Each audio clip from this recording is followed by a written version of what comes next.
E eu quero convidar a igreja, então, a abrir comigo em Êxodo, capítulo 25.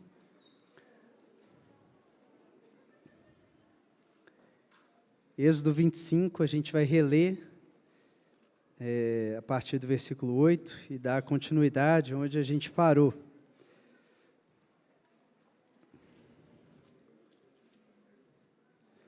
A gente fez uma interrupção na série de exposições de Êxodo no domingo passado, para comemorarmos o domingo da igreja perseguida, e hoje a gente retorna então onde a gente tinha parado, que é aí em Êxodo, capítulo 25, a partir do versículo 8.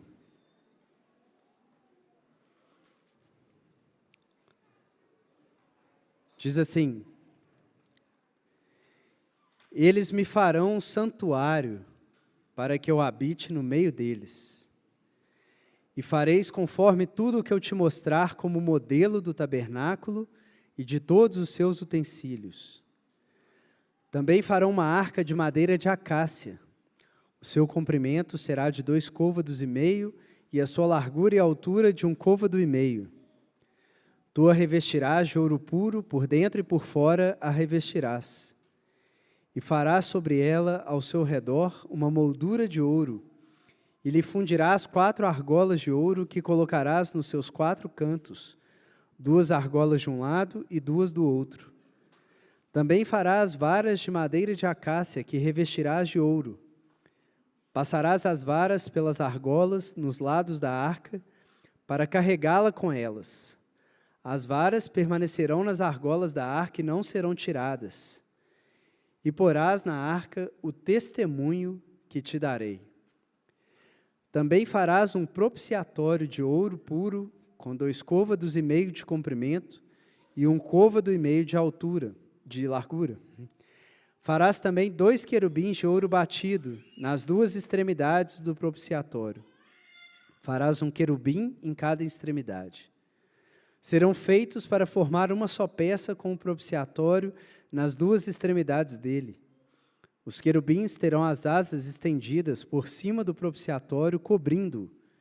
Estarão um de frente para o outro, com as faces voltadas para o propiciatório.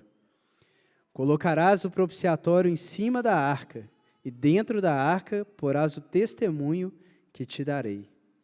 Ali virei a ti, e de cima do propiciatório, do meio dos 2 querubins que estão sobre a arca do testemunho, falarei contigo a respeito de tudo o que eu te ordenar para os israelitas. Amém. Vamos orar mais uma vez. Pai Santo, estamos diante da sua palavra, Senhor. Ilumina os olhos do nosso coração para vermos o que o Senhor está falando, Deus. Abre, Senhor, nossa mente, nosso coração, para receber, Senhor, a sua mensagem, para ingeri-la, Senhor, entranhá-la, para que ela dê fruto na nossa vida, Senhor. Dá-nos o temor devido diante do fato de que é o Senhor quem fala conosco, Senhor, por meio das Escrituras, e ao mesmo tempo a alegria de que essa é a realidade, Senhor. O Senhor decidiu se revelar a nós. Que seja com temor e alegria, Senhor, que nos coloquemos sentados diante dos pés do Senhor, para aprendermos do Senhor nessa manhã. Em nome de Jesus. Amém. Irmãos, então, como eu dizia, a gente está retomando a série de pregações em Êxodo, e há 2 domingos, quando a gente parou, a gente falava que o capítulo 25 introduz aquilo que pode ser visto como a terceira e última, e argumentavelmente aí, a principal parte do livro de Êxodo, que é essa parte que vai do capítulo 25 até o capítulo 40. Né? Então, a gente tem um primeiro movimento em Êxodo, do povo escravizado no Egito até a celebração da Páscoa, um segundo movimento do povo saindo do Egito e chegando até o Monte Sinai, sobre o qual Deus vem em nuvem e fogo, e no 7º dia, aguardando no meio da montanha, Deus chama Moisés para entrar na nuvem e contemplar a realidade celestial. É assim que termina o capítulo 24, a segunda parte do livro de Êxodo. E então a gente tem, a partir do capítulo 25, o que Moisés viu, né? O que alguns chamam do Apocalipse de Moisés. O que Deus revelou para Moisés no alto do Monte Sinai, o que ele enxergou e como ele colocou depois isso em execução na base do monte, junto com Israel, construindo aquele projeto que Deus mostrou para Moisés. Então, a terceira parte do livro vai do movimento da nuvem no alto do Monte Sinai, e Moisés entrando naquela nuvem, para o último texto, lá no capítulo 40, a nuvem descendo e enchendo o tabernáculo, e ninguém conseguindo entrar, tamanha era a presença de Deus no tabernáculo. Então, essa é a mensagem final aí do livro de Êxodo. É que Deus quer fazer assim na terra como nos céus. A presença de Deus no alto da montanha, em que apenas Moisés pode entrar, Deus quer trazer essa presença para o meio do arraial, onde todo o povo possa desfrutar da comunhão com Deus vivo e verdadeiro no meio deles. E por isso, a gente releu o versículo 8, em que Deus manifesta essa intenção para Moisés, logo no início dessa parte. Os israelitas me farão um santuário e eu habitarei no meio deles. Porque essa é a mensagem, é que Deus quer habitar com o seu povo.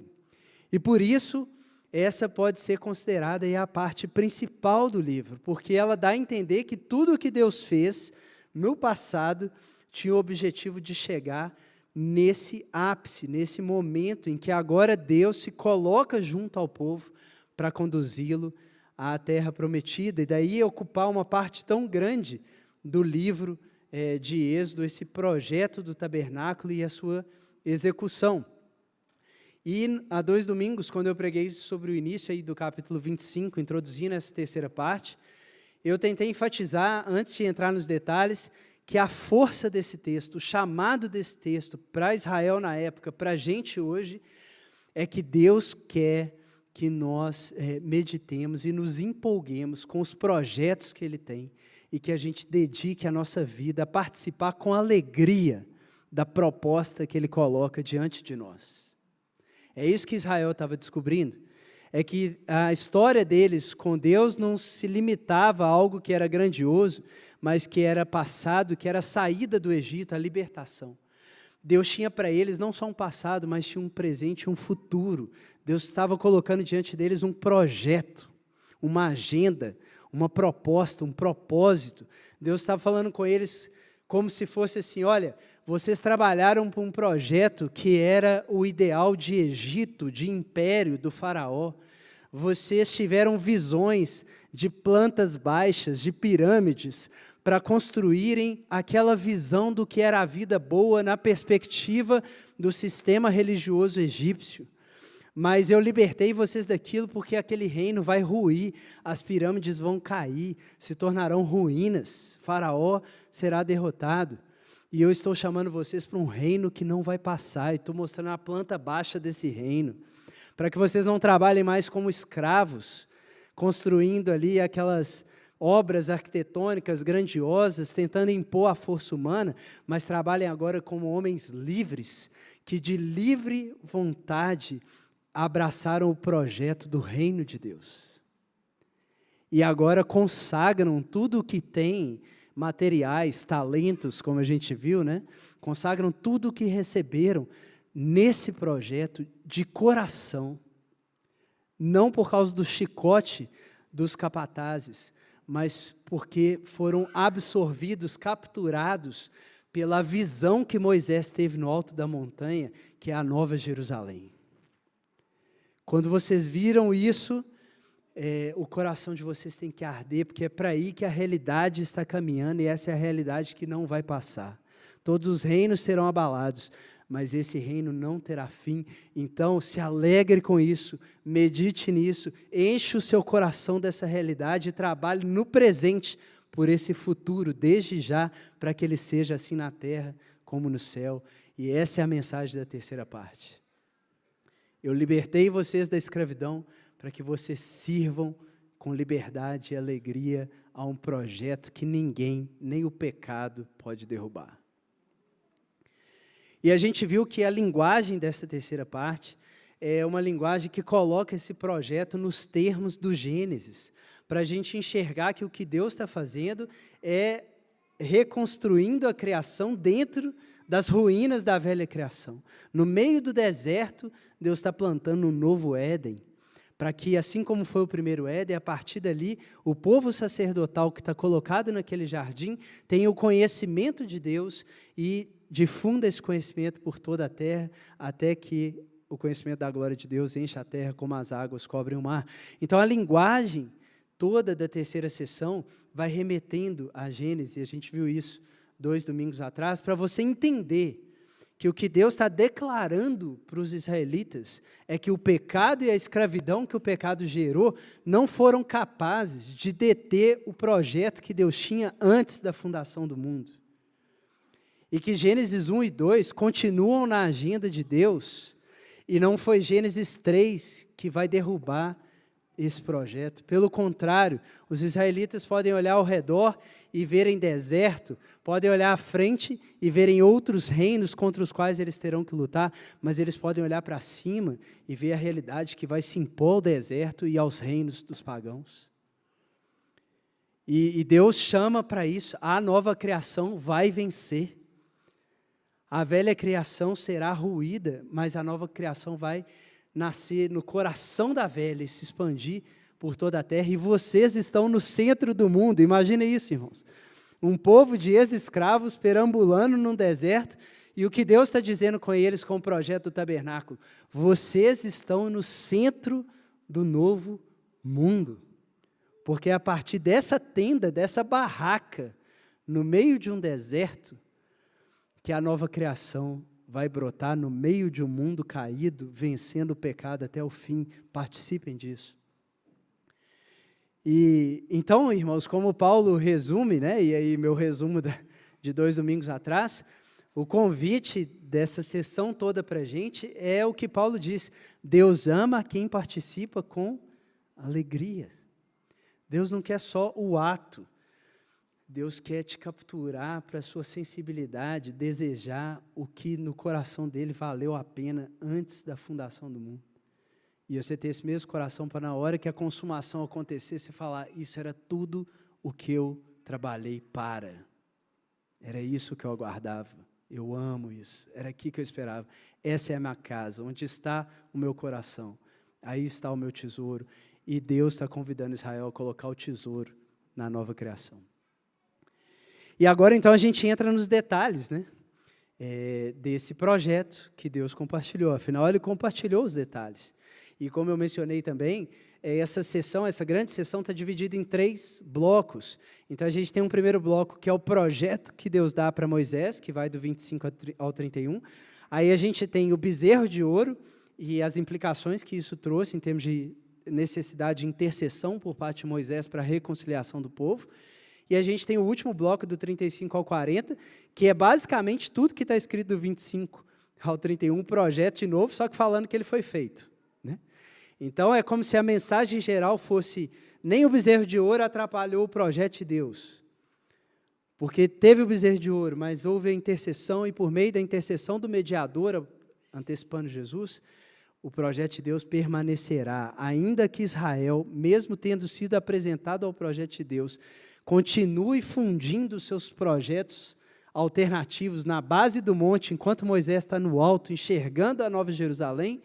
Deus ainda assim executará o seu projeto até o fim e descerá com a sua nuvem para habitar com esse povo pecador.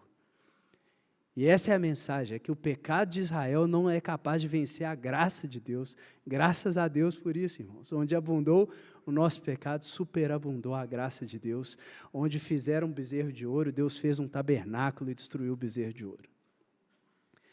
E agora a gente entra com mais detalhe, então, na primeira sessão, que é o projeto. Inclusive, em termos aqui da série de pregações, a gente nem vai voltar na terceira sessão, porque basicamente Moisés fez tudo que estava no projeto, né?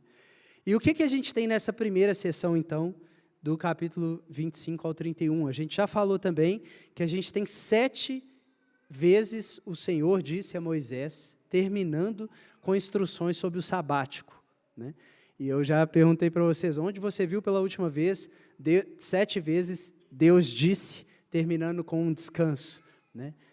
A criação, Gênesis 1 e 2.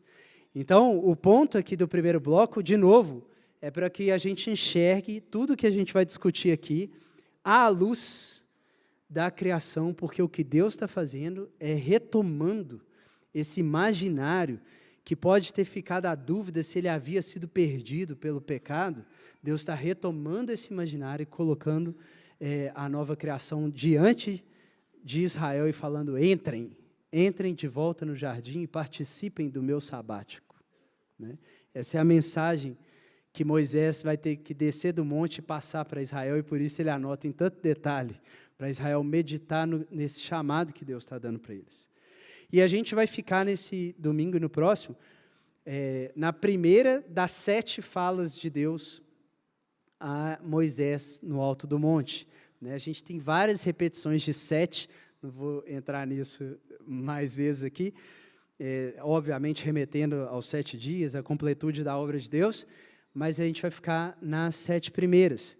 E o que a gente tem nessas 7 primeiras, irmãos? A gente tem um espaço santo, que é o tabernáculo, um povo santo, os sacerdotes, e um tempo santo, que é o sabático. E basicamente então a mensagem que Deus está transmitindo é que qual é o projeto de Deus? O projeto de Deus é que Ele quer descansar em comunhão, o tempo santo, com um povo santificado, um reino de sacerdotes, em um espaço sagrado, o tabernáculo. E por isso, assim, para mim não existe melhor resumo do propósito de Deus com a criação do que Deus quer habitar eternamente com um povo afilhado em um reino sagrado. É isso que Deus quer. Deus quer habitar, sentar na mesa e comer, igual Jesus com os discípulos. Deus quer habitar, desfrutar de um povo que foi feito filho, aproximado como sacerdote de um Deus, num templo sagrado, num espaço em que Deus reservou para estar presente assim na terra como no céu. Nos próximos domingos a gente vai ver sobre o povo santo, sobre o templo santo, mas hoje a gente entra no espaço santo. Esse tal tabernáculo, essa tenda, na nossa linguagem, essa barraca, é uma barraca, irmãos, é uma barraca de acampamento, literalmente. Muitas, inclusive, das características dessa barraca não são para a gente fazer grandes especulações sobre qual é o sentido espiritual ali, não. São características para uma barraca ser útil. Por exemplo, madeira de acácia. A acácia era uma madeira leve o suficiente para transportar, mas dura o suficiente para sustentar uma estrutura. Né? Então, a gente vai entrar agora nesse mundo, que é o mundo do tabernáculo e essa barraca. E será que tem algo a ser dito a nós hoje por meio dessa estrutura? E tem um versículo que eu brinco que, assim, na minha experiência de leitura bíblica, é um dos versículos mais frustrantes, se não for o versículo mais frustrante que eu acho na Bíblia, que é Hebreus 9:5, a gente não precisa ir lá agora, mas se você ler o início de Hebreus 9, ele está descrevendo o tabernáculo, é como se você estivesse olhando para essa figura, e ele está falando isso: olha, na primeira aliança tinha um santuário, no primeiro véu a gente tinha o santo lugar, lá estava o candelabro, a mesa dos pães, o altar de incenso. No segundo véu a gente tinha a arca da aliança, onde estava... Então, assim, ele está descrevendo essa figura. E aí, você vai ficando empolgado, né? Se você está lendo Hebreus a primeira vez, nossa, que legal, finalmente vou entender o tabernáculo. Aí, como termina o versículo 5 de Hebreus 9? Mas não falaremos sobre isso em detalhes agora. Eu lembro que a primeira vez que eu li, eu falei, não, beleza, agora não, né? Capítulo 9 não, mas será que no 10? Será que no 11? Será que no 12, no 13? Aí acabou Hebreus, não falou. O autor de Hebreus parece que estava com pressa, né? Porque tem hora que ele fala assim, disso falaremos mais adiante. Né? Eu não tenho tempo para falar de todos os heróis da fé. Eu falei, Senhor, podia ter dado uma agenda um pouco menos apertada, né, para o autor de Hebreus. Aí eu procurei segundo aos Hebreus, não tem. Então, irmãos, fato é que a gente não tem, como a gente tem para outros elementos da Antiga Aliança, no próprio livro de Hebreus, a gente não tem já uma interpretação no Novo Testamento clara, explícita e indiscutível sobre o que significavam as mobílias, né, os utensílios do tabernáculo. Por outro lado, eles são significativos. Né? Não era arbitrário ou aleatório o projeto do tabernáculo, tanto não era que ele ocupa 13 capítulos do livro de Êxodo, e eu já falei para os irmãos, Deus poderia simplesmente ter dito, e Moisés fez tudo como Deus ordenou. Assim como acontece na arca lá em Gênesis. Noé fez tudo como Deus ordenou. Mas não é, os detalhes estão presentes. Por quê? O que Deus quer falar com esses detalhes? E o próprio capítulo 9 de Hebreus, 3 versículos à frente, comentando sobre o véu, o segundo véu, né, que separava da arca da aliança, o que o autor diz? O Espírito Santo nos dava a entender por meio desse véu que, etc, etc. Então, você vê que o próprio autor de Hebreus funcionava num paradigma, num mundo, em que a mobília, a disposição, o projeto do tabernáculo tinha uma mensagem, tinha uma intenção pedagógica por parte do Espírito Santo. Por mais que ele não tenha dado a interpretação de tudo para a gente, há algo a aprender sobre o que o Espírito tinha em mente ao fazer o design, né, o projeto do tabernáculo dessa forma. Então, claro, a gente não vai fazer interpretações mirabolantes que a Bíblia mesmo não permita, mas algumas coisas a própria Escritura coloca. Primeira coisa evidente sobre o tabernáculo, olhando lá para a parte esquerda, né, mais do alto, em que você tem a figura do tabernáculo inteira, sem os móveis, né? O tabernáculo estava dividido em 3 partes. Então, vocês vejam que tem uma cerca, né, do tabernáculo, formada de cortina, que forma o espaço do tabernáculo em relação ao acampamento, e é chamado de o átrio, tá? Ou pátio. E dentro daquela cortina, onde tem lá o altar com a fumaça saindo, né, uma bacia de água atrás do altar, qualquer israelita poderia entrar, né, para apresentar seus sacrifícios, etc. Então, esse era o átrio, o pátio, onde estava o altar e a bacia. No átrio, no fundo do átrio, como vocês podem ver, lá na figura de cima, tem uma barraca, estão vendo? De vermelho. Essa barraca é chamada da tenda, ou tabernáculo propriamente dito. Tá? E esse tabernáculo, ele tinha 2 recintos, e agora essa parte aqui à minha direita, fica mais clara, né? Porque ele está abrindo a tenda para a gente. Então, você tinha uma primeira entrada onde estão as colunas, que ficava uma primeira cortina, e aquele espaço onde você tem o candelabro, uma mesa com pães, e um altar ali onde queimava o incenso, era chamado de o santo lugar. Tá? O santo lugar. Só os sacerdotes podiam entrar no santo lugar para realizar os serviços relacionados a esses objetos. Acender a luz da menorá, né, o candelabro, trocar semanalmente os pães que ficavam em cima da mesa dos pães e oferecer um incenso no altar de incenso. Só os sacerdotes podiam fazer isso.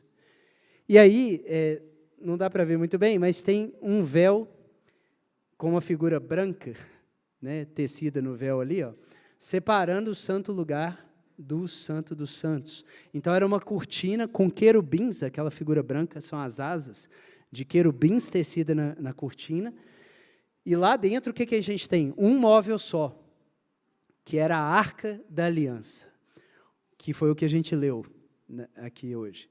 Uma caixa de madeira revestida de ouro por dentro e por fora, com argolas na ponta, né, uma coroa em torno da caixa, varas, tem ela ali embaixo, ó, bem à direita aqui, ó, tem só a arca destacada aqui embaixo.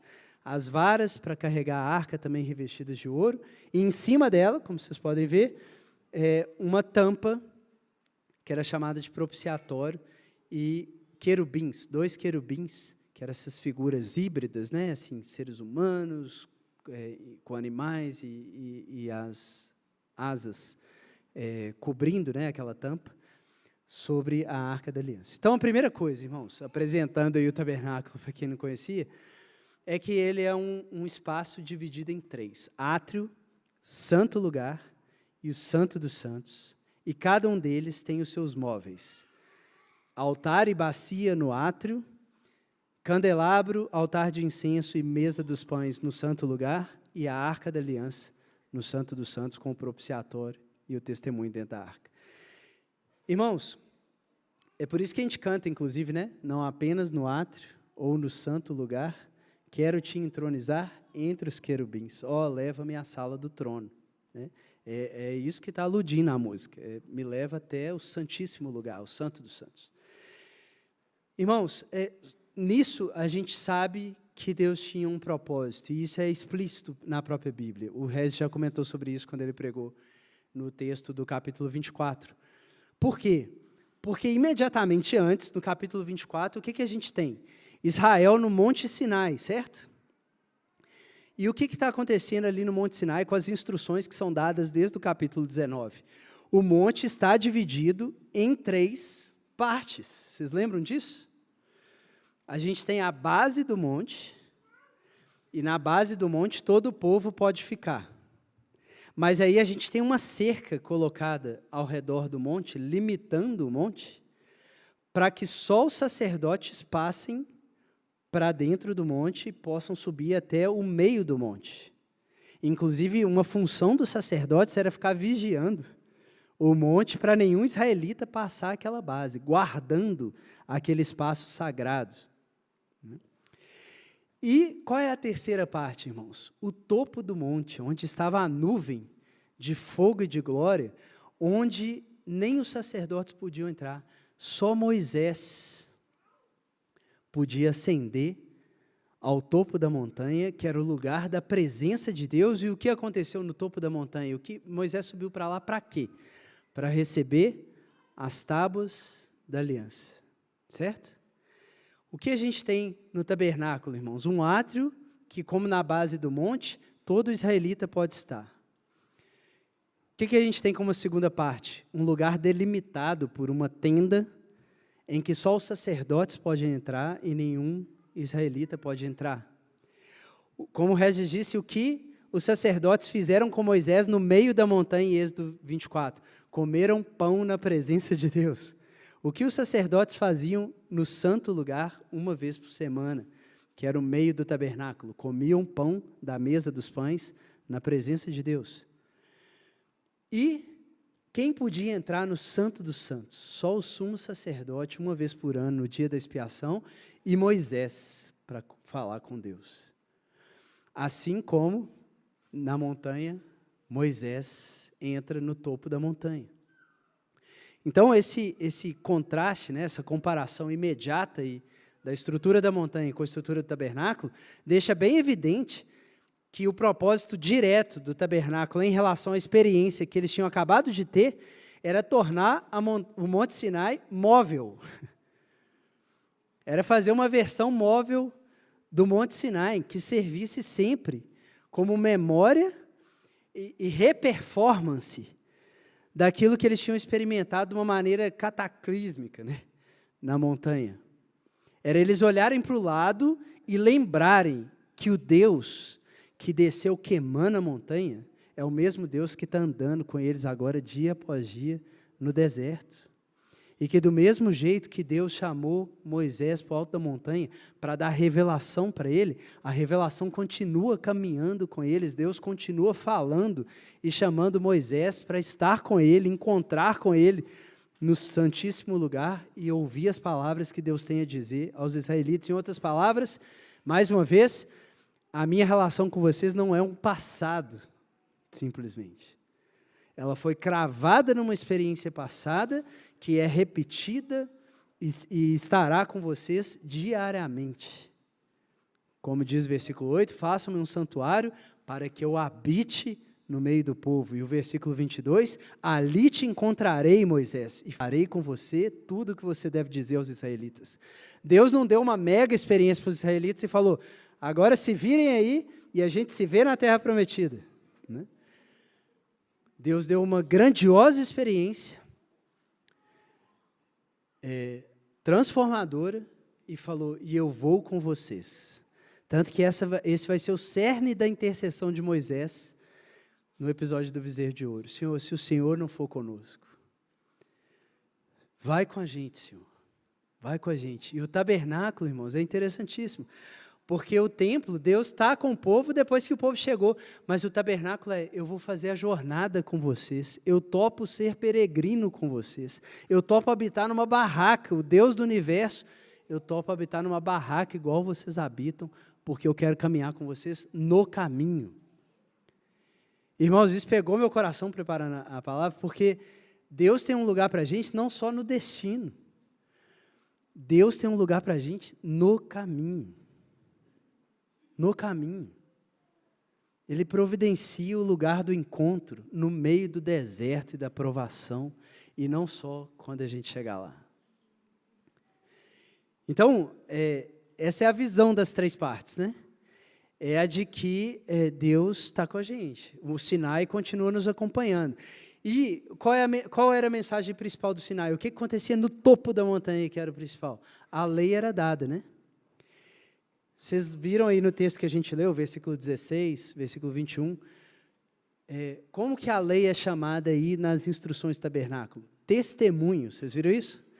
Versículo 16, colocará dentro da arca da aliança o testemunho. Testemunho de quê, irmãos? É o lembrete, a testemunha que lembra diariamente do pacto que foi feito no Sinai. As tábuas da aliança eram um sinal. Imagina, Moisés subiu sem nada e desceu com tábuas escritas pelo dedo de Deus, irmãos. As tábuas da aliança eram a testemunha visual, material, concreta, palpável de que Deus falou com o povo e fez uma aliança com o povo.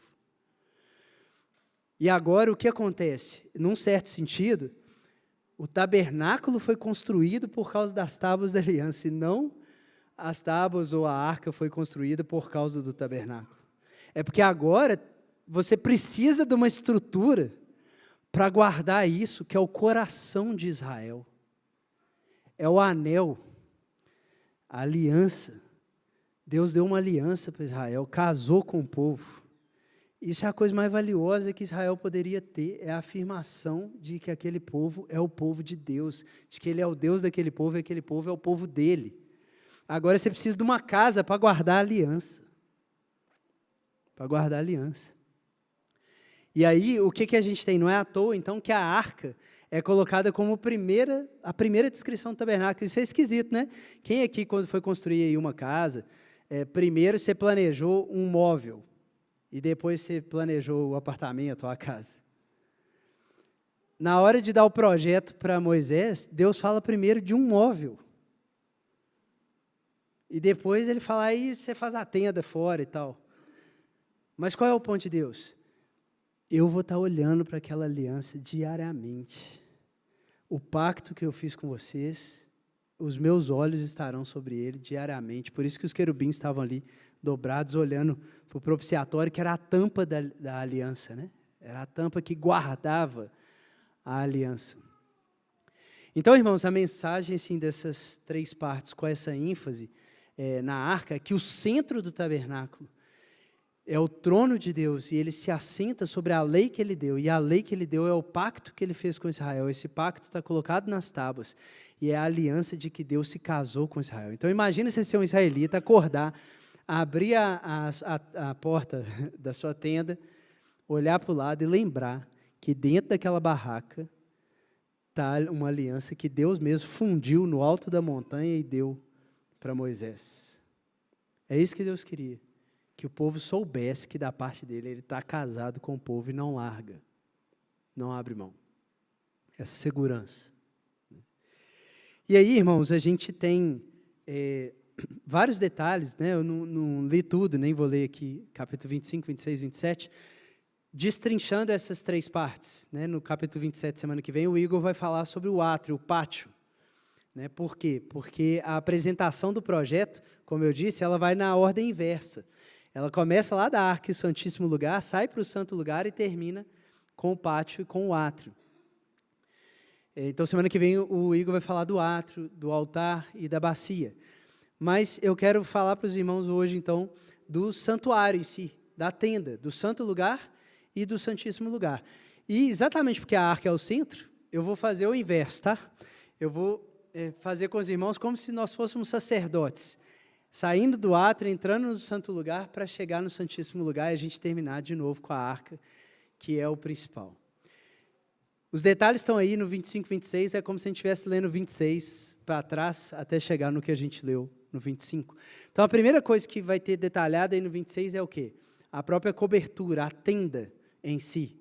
as peles que cobriam a tenda, que formavam aqueles dois recintos, do santo lugar e do santo dos santos. E são vários detalhes mais arquitetônicos, mas qual é um ponto que fica claro já nessa descrição? Eu já tinha falado isso 2 domingos atrás.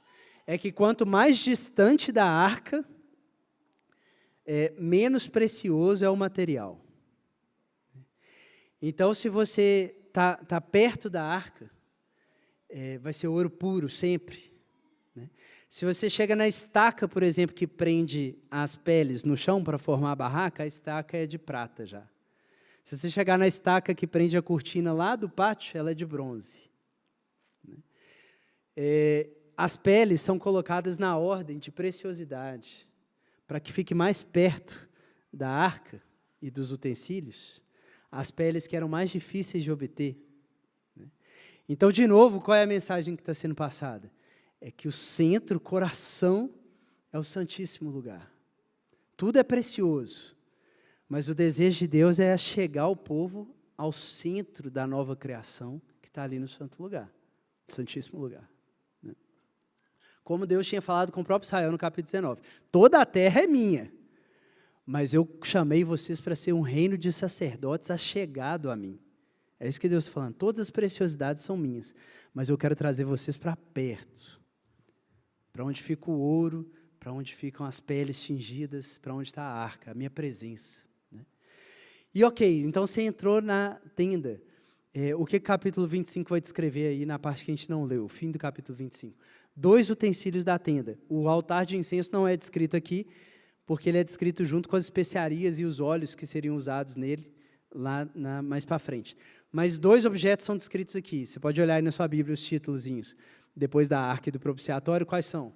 A mesa dos pães e o candelabro, né? Que são os outros 2 objetos que estavam lá no santo lugar. Irmãos, candelabro.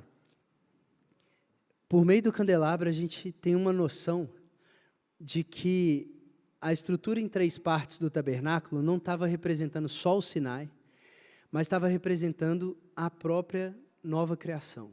Por exemplo, em Gênesis 2, a gente também tem uma estrutura em 3 partes, né? Você tem a terra do Éden, dentro da terra do Éden você tem o jardim do Éden, dentro do jardim você tem o meio do jardim. E em Gênesis 1, a própria criação tinha sido estruturada em 3 partes. O que a gente tinha? A terra e as águas, embaixo, separação de água e água, lembra? Formando os céus visíveis, né? E a gente tinha os céus dos céus, onde ficaria Deus, né? E os seres angelicais. O que a gente vê por meio do candelabro, e aí depois a gente consegue expandir isso para os outros elementos, né?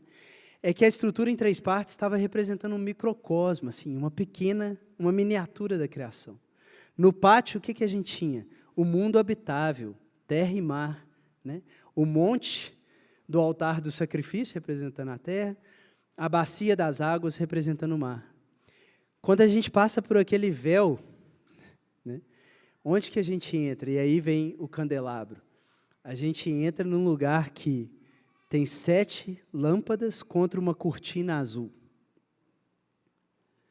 E a palavra usada para descrever luminares, lá em Gênesis 1, só é usada mais uma vez, depois nas Escrituras, para descrever os luminares do tabernáculo.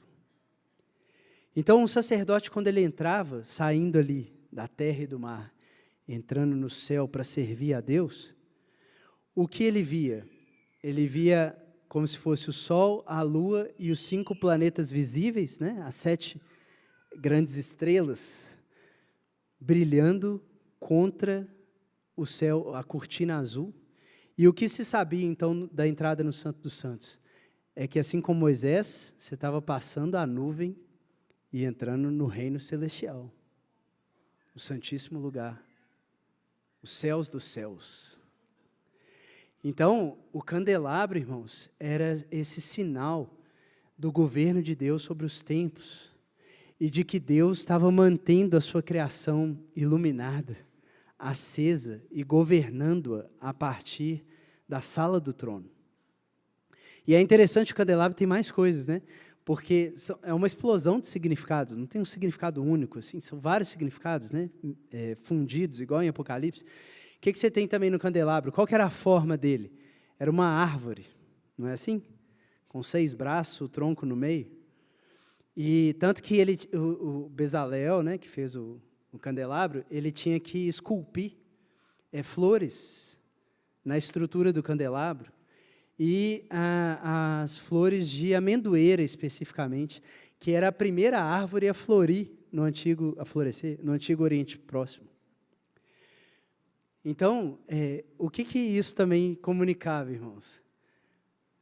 A disponibilidade de uma nova árvore. É que os sacerdotes tinham podido passar um véu que os seres humanos não passavam mais, para ter acesso a uma árvore, que é a primeira árvore da vida. É a primeira que floresce e que continua brilhando. Continua aquecida, né? Eu gosto muito daquela expressão no início de 1 Samuel 3,3, e a lâmpada do tabernáculo ainda não tinha se apagado quando Deus chamou Samuel. Ou seja, ainda há uma árvore, ainda há um centro do jardim a partir do qual Deus está falando. A luz continua brilhando. Não é à toa que João, retomando essas imagens da criação, sempre mistura luz com vida, já viu? Nele estava a vida e essa era a luz dos homens. Então o candelabro representava isso, uma árvore da vida que continua iluminando dos céus a criação. E ao mesmo tempo era um chamado para Israel. Por quê? Porque se Israel, o povo sacerdotal, que entra no santo lugar e é exposto a essa luz, o rosto dos sacerdotes pode sair brilhando para que essa luz ilumine as trevas das nações. É essa linguagem que Paulo usa em Filipenses 2, por exemplo. Ele fala o seguinte: para que vocês brilhem no meio de uma geração corrompida e perversa como os luminares no céu. Sabe qual palavrinha que Paulo está usando? O termo grego usado para traduzir luminar do tabernáculo. Para que vocês sejam como candelabros no meio do mundo escurecido, anunciando que Deus está por trás do véu no santíssimo lugar e que o caminho da árvore da vida foi reaberto. E Deus convoca um povo sacerdotal a estar na presença dele, caminhando com ele na viração do dia, num jardim no meio do deserto. Não é à toa que João também, em Apocalipse, vai chamar as 7 igrejas da Ásia de quê? Candelabros, no meio dos quais Jesus passeia. Porque é por meio da igreja, por meio de Israel, que Deus acende um povo no meio da escuridão das nações para dizer, haja luz, e continuar anunciando o evangelho, e as trevas não resistem à luz.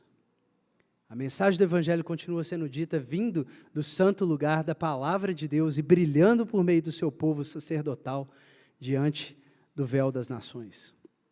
E do outro lado, os pães, a mesa de pães. 12 pães, obviamente fazendo referência às 12 tribos, sempre frescos, né, trocados semanalmente, lembrando lá em Gênesis a comida disponibilizada por Deus, né, no fim da criação. Olha, eu dou toda a erva do campo para vocês, em que tem semente. Tanto que os sacerdotes, representando o povo, né, como representantes, mediadores do povo, se alimentavam daqueles pães uma vez por semana, como se usufruindo da graça da nova criação, da erva da nova criação, em nome de Israel, diante de Deus, como quem está provando os frutos da nova criação diante de Deus. E, ao mesmo tempo, o que aqueles pães representavam? Que Israel não saía diante dos olhos de Deus. Que Israel era a menina dos olhos de Deus. Deus estava do santíssimo lugar o tempo inteiro, com a sua luz iluminando Israel e zelando pelo seu povo. Os meus olhos estão sobre Israel. Tanto que esses pães são chamados pães da presença, ou pães da proposição. Porque o primeiro objetivo não era o alimento. O primeiro objetivo era apresentar Israel como 12 fatias de pães diante de Deus. E aí, finalmente, a gente passava pelo último véu e entrava na Arca da Aliança, e aqui a gente caminha para o final. A gente leu aí, né, como que essa arca foi descrita. Olha de novo o versículo 10. Também farão uma arca de madeira de acaço, o seu comprimento será de 2,5 côvados, a sua largura e altura de 1,5 côvado. Tu a revestirás de ouro puro, por dentro e por fora a revestirás. Irmãos, qual foi a última vez o joguinho bíblico que eu sempre gosto de fazer, né? Qual foi a última vez que você leu na Bíblia de uma caixa de madeira revestida por dentro e por fora? Arca de Noé. Não foi?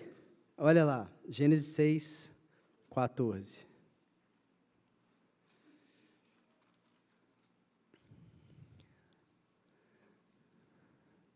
Gênesis 6, 14. Constrói uma arca de madeira de gofer. Faze compartimentos na arca, a arca também dividida em partes, e reveste-a com betume, em 3 partes, inclusive, e reveste-a com betume por dentro e por fora. Tu a farás dessa madeira. O comprimento da arca será de 300 côvados, a sua largura de 50, a sua altura de 30. Irmãos, obviamente, a maneira como está descrita a arca, começando pela especificação de que ela é de madeira, de que ela deve ser recoberta por dentro e por fora. Em hebraico, os únicos 2 lugares na Bíblia que aparece essa expressão por dentro e por fora é na arca do tabernáculo e na arca de Noé. Especificando as dimensões, etc., são só nesses 2 pontos. O que ele está convidando a gente a fazer? Claro, o autor. A ter em mente o que a arca significou e o que a arca de Noé significou, que inclusive em hebraico é outra palavra, tá? É só uma coincidência que as 2 se chamem arca, mas é uma feliz coincidência, né? Mas o que a arca de Noé representou? A arca de Noé representou o lugar onde Deus estava reiniciando a nova criação no meio da velha criação. Era o lugar onde humanos e animais viviam em perfeita harmonia, na presença de Deus, cobertos do juízo de Deus, que não podia cair sobre eles, porque Deus estava os guardando misericordiosamente, para que eles saíssem dali e celebrassem uma refeição na presença de Deus. O que a Arca da Aliança está fazendo no tabernáculo? Dizendo que ali é o coração da nova criação que Deus está iniciando no meio da velha criação e que ela está coberta com o propiciatório, porque sobre aquela aliança não pode cair o juízo divino, porque Deus mesmo providenciará a cobertura. É esse o significado da palavra propiciatória em hebraico, kaporê, é cobrir, cobrir. Assim como é o significado da palavra betume lá na Arca de Noé, é betumar, é passar por cima, porque você cobriu. Pensa também na Páscoa, né? Você cobriu os umbrais de sangue, então Deus passa por cima. E o juízo não cai sobre você. O que a arca está pregando no coração de Israel, irmãos, é que Deus vai cobrir as transgressões daquela aliança que está guardada dentro daquela caixa, para poder passar por cima do pecado de Israel e fazer daquele povo o povo a partir do qual a nova criação vai emergir no mundo. Por isso esse é o centro, esse é o coração, é a semente do novo mundo plantada no meio do deserto e Israel sendo chamado a participar disso. E para a gente concluir, irmãos, essa arca tinha querubins dos 2 lados e nada no meio, né? Por que não tinha nada no meio? Porque a arca é o trono de Deus. Do Deus invisível, mas real, como diz Paulo em 1 Timóteo. Enquanto se você entrasse em qualquer templo pagão do Antigo Oriente Próximo, você também teria uma estrutura muito parecida, e quando você chegasse na chamada sala do trono, teria a imagem daquele Deus. Quando você entrasse no Santíssimo Lugar do Tabernáculo, o que teria lá? Nenhuma imagem, só uma palavra. Uma palavra que um dia vai ser vista, que foi vislumbrada por Isaías, foi vislumbrada por Ezequiel, e um dia foi vista pelos discípulos, e por isso Jesus falou: quem estava no passado queria ter visto o que vocês estão vendo. Por quê? Porque vocês viram o Filho de Deus em carne e osso, a imagem que está sentada sobre o trono do universo diante de vocês, a expressão exata do eterno ser de Deus. Jesus, que estava para ser revelado. E o que são esses querubins, para a gente concluir? Qual foi a última vez que você viu querubins na Bíblia, irmãos? Após a queda, Deus colocou querubins onde? Para guardar o caminho da árvore da vida na saída do jardim, não foi? O que a gente tem aqui, irmãos? Querubins tecidos na cortina que guarda o caminho da vida, E os querubins colocados sobre a arca da aliança, fazendo o quê? Guardando o caminho do centro do jardim, guardando o reencontro com Deus. Mas qual é a boa notícia, irmãos? A boa notícia é que houve um outro ser humano, sem ser daquele povo, que anos depois foi perfurado pela espada flamejante dos querubins que guardavam a entrada do jardim, e com o sangue que saiu do seu lado, entrou no santíssimo lugar, apresentou aquele sangue sob o propiciatório e se assentou com Deus à sua destra, e pelo Espírito Santo entregou os 10 mandamentos e gravou as leis no coração de todo o povo, fundando um povo sacerdotal. Glória a Jesus Cristo, que rasgou o véu do seu corpo para entregar o seu sangue e nos dar livre acesso à sala do trono. Amém, irmãos? Eu não sei você, mas assim, eu tenho passado um tempo difícil, principalmente nas questões de saúde na minha família, assim, emendando vários problemas, Covid, otite, conjuntivite, virose gastrointestinal, um passa para o outro, etc. Então, assim, a gente está há uns meses nessa. Eu tive que cuidar muito de pessoas doentes na minha família quando eu era mais novo, então, assim, quando eu não tinha estrutura para isso, não tinha nenhum adulto para ajudar, eu tive que cuidar. Então, assim, para mim, voltar a um período prolongado de cuidado com saúde é muito desgastante, assim, emocionalmente. E todo mundo fala, você fala tão calmo, né? Mas eu não sou calmo. Não sou calmo. Eu sou bravo demais. E aí, nesses períodos, eu falo, Senhor, eu não aguento mais, o Senhor sabe da minha história, por que o Senhor permite isso? O Senhor estica a corda demais, o Senhor pega muito pesado, eu não dou conta, eu vou falar com o Guilherme Igor, eu não vou pregar mais, eu não quero saber. Muito difícil esse negócio. E, irmãos, preparar essa palavra foi uma bênção para mim. Porque, como diz o versículo 22 que a gente leu, ali te encontrarei. Existe um lugar para o pecador no meio do deserto, irmãos. Graças a Deus existe um lugar para mim, para um pecador, reclamão, rebelde contra Deus, mas existe um lugar para mim no meio do deserto, porque o sangue está lá, eu posso entrar e está uma porta de distância. Basta eu fechar a porta do meu quarto, dobrar o joelho, e o Rei do Universo, que descansa os seus pés sobre o trono do Santo dos Santos, está ali para me ouvir e para falar comigo, como Ele fez essa semana, e que Ele faça com você também. Vamos orar, irmãos.